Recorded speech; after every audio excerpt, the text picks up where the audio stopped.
Chairman PTI barrister Gohar ने जलसे में बोतलें फेंकने के वाकये पर रद्द-ए-अमल में कहा है कि ये सब सियासत का हिस्सा है।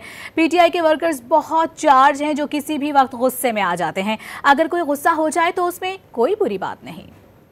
कुछ वीडियोस आई है जूता फेंकने की, बोतल फेंकने की, वो एआई से तैयार कर दी गई है या फिर वर्कर के बाद? वैसे मुखालिफिन करते रहते, लेकिन देखो सियासत में इस पार्ट ऑफ इट, आपके वर्कर आपके साथ मुश्तइल भी हो जाते हैं, आपके साथ गुस्सा भी कर जाते हैं, और ये इट्स पार्ट ऑफ लाइफ। और ख़ासकर हमारी जो पार्टी है बड़ी डेमोक्रेटिक पार्टी है, और जितना वोटर हम सपोर्ट जो हमारे वर्कर है वो चार्ज होते हैं और हमारे साथ जिस तरह के वो बिहेव करते हैं ये किसी और पार्टी में नहीं होता। लेकिन ये डेमोक्रेसी का हुस्न है। मुझे अगर कोई गुस्सा हो जाता है तो कोई नहीं, I should always take it easy. Chairman PTI barrister Gohar ने जलसे में बोतलें फेंकने के वाकये पर रद्द-ए-अमल में कहा है कि ये सब सियासत का हिस्सा है।